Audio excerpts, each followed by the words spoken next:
India is accessible for dwarfism or India is not accessible for any inclusive? disability. Rejections were only because of the appearance.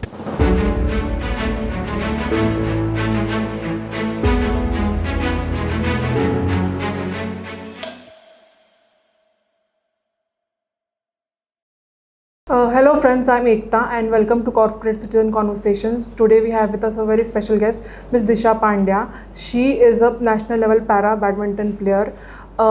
She has a 15 years of glorious experience in graphic designing and she is also a co-founder of Little People Foundation. So let's get to know her better. Hi Disha, how are you? Hi, I'm great. So can you tell us a bit about yourself? Where are you from, your hometown, and a bit about your childhood? So I'm from Mumbai, and as I spoke about my childhood just a few minutes back, that I come from a genetic condition called dwarfism. One of the fun facts that people don't know about dwarfism is that most, in fact 80% of people with dwarfism are born to an average couple. My mother and father both are an example of that. Both of them are born to somebody who is an average size, and also all of the siblings were average. And most of the time it also happens that both couple with dwarfism still give birth to a average sized child. So it is a genetic condition that happens when a woman conceives, and that grows into a generation sometimes and sometimes not. So yes, I come from a genetic condition, second generation of dwarfism. My parents are dwarf, and so was my brother. And now I am a mother of twins who also have the same genetic condition. Okay, and what about your childhood? What all challenges did you face while growing up? See, one of the biggest challenge that I always tell people, but I would also want to refurbish that challenge, that you know, I am talking about 1980s and 90s, where a lot of exposure was only and only in television. Whatever was being shown there, perceived and absorbed by an audience there. And there, as an audience, whatever we saw was everybody who was with dwarfism was made a part of mockery, and that's where it was being perceived outside the world also. So every time I stepped outside, somebody mocked, somebody bullied. These things does not happen now because the world is more exposed enough, more aware enough, and also at the same time there is a sense of resilience in a lot of people, that they more than acceptance and inclusion, they kind of respect the community a lot of us belong to. So yes, as a child there was a lot of bullying, there was a lot of mockery, there was a lot of challenges in acceptance at a very basic steps of life, right from schooling to having a school bench also. I still remember I was in standard 8 and still sit on the nursery bench. So my school teachers used to get the nursery card stool and table for me to sit, because I couldn't sit on the average bench, because whenever I sit there my legs used to get numb hanging all through the day. So yeah, those were the challenges there. But how did you come out stronger? Like, how did you make yourself strong? Of course, because I come from a family who is courageous enough. I thank a lot of my parents, my friends, my extended family, who always seen me beyond my potential, beyond my courage, who always, you know, after a point they've even stopped seeing me as a person with dwarfism. And much beyond that, in my house itself, I've seen that my parents have fought that very easily, because their simple funda in life was that if we stop by what people say, we are kind of proving them right. Let's not do that, and we can't just stop because somebody is judging us. Correct. Above all of this, what is Disha at core? Today she is, I think today she's just a mother first, because you know, of all the relationships that I carry with me and of all the tags that I carry with me, motherhood is the most special one. And also because they are twins, you know, I get the love of daughter and son together, and I pour the love of daughter and son together. So more than anything, that's the strongest emotion. And they're just 3 years old. Every day they teach me that innocence and love has no language. And at the same time, my kids also teach me that, you know, if they believe, so you know, everything they do, even they don't know, no, they still don't know that the mother has a genetic condition, they have, but even today when they stand and they are about to fall, they know that my mother is going to help me, my mother is there like any other mother. So the trust that they build on me every day is telling me that I am also an average mother, but just small in size. Okay, but for people who don't know, how is your world different was different or is different right now than the others? See, today I bring in a lot of people along with me. My community called Little People India Foundation is growing every day. Today we are 400 plus people. Every day I get inspired by those people because they come from so many other skill sets, so many other backgrounds of life. And I have understood that the word dwarfism is limited on the certificate that we get from RPWD as a handicap certificate. Beyond that, it's just the perception that we all are trying to break. Okay, let's talk about your creative graphic designing career. How was it? How did you get into it? And you had a glow this 15 years. Yeah. What were you trying to create? What kind of world were you trying to create for yourself? See, I don't think so. It's only about graphic designing, but as a person, I have always been inclined to art, and I had a very distinct love for everything that include art and craft. So, and I was not one of those best academically achieved students. So I got very average marks all through my life. But after I finished my graduation, I pursued my graphic designing for 2 years, and during that time, so this is in 2006 and 7. I'm talking. I thought during that time having one graduation degree and a diploma by itself means a lot, and getting a job will be simple because I don't have to explain people what is running in my mind. Everything is visible. My art was visible, but the challenge was that nobody still wanted to hire me. I still remember my first interview. I don't want to name that channel. It was very close to my house. It is one of the biggest national channel in India even today. I still remember when I went there for an interview, the marketing head there told me that everything is good, but हमारे यहाँ पे ना लोग आपके साथ काम ही नहीं कर पाएंगे. And I am like, क्यों? मतलब क्यों नहीं कर पाएंगे? So like पता नहीं, मतलब हमको समझ में ही नहीं आता कि आपके जैसे लोगों के साथ काम कैसे कर सकते. तो then I told him, I said हमारे जैसे के साथ आप काम तब करिएगा जब आपका दिल और दिमाग दोनों सही जगह पे हो. Correct. क्योंकि अभी नहीं है. Yeah. So that is one of the challenges you faced over there. Yes, in the corporate rejections were only because of the appearance most of the time. And now, why I confidently say this, because now I've spent 15 years in this industry.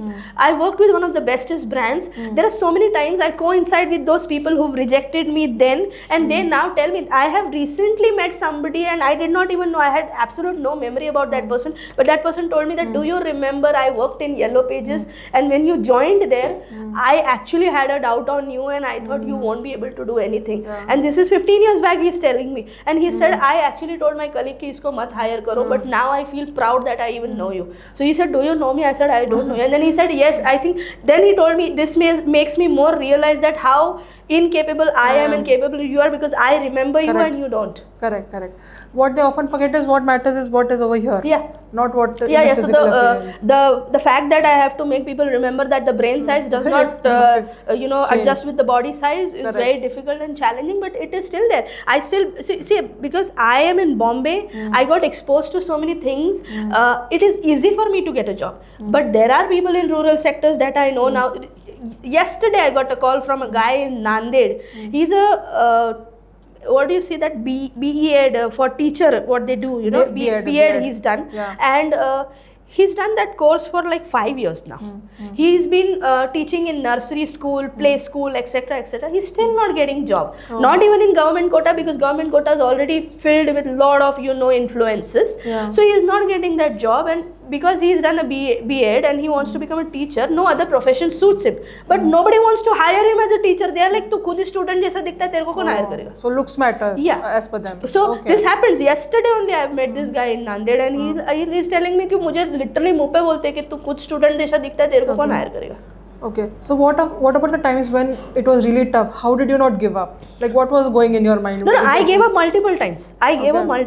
I thought of even giving up on life once, because it's not easy, it's not easy to wake up every day and you don't know what you're going to be judged for. Even today in the organization I work for, sometimes I still have to convince on my point that I deserve a promotion or I deserve a little more respect because of my skills, Correct. But because the way I appear, nobody just imagine, would anybody want to have a CEO looking my size? No, it's not normal in this world. Nobody would want a CEO or a prime minister. Would anybody want a prime minister of 4.5 feet? No.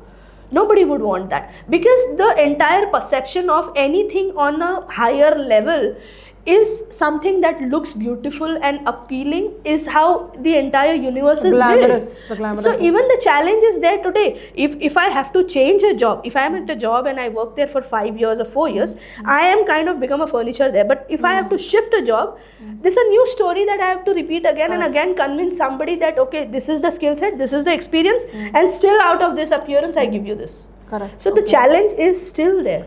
Correct. Then how did you shift to badminton? Badminton, I met, as I mentioned, that I met my mentor in 2018, Mark Dharmai. He kind of injected in me that we can do this, because he was already an international player then. He had so many accolades. He's one of the best players in the world even today.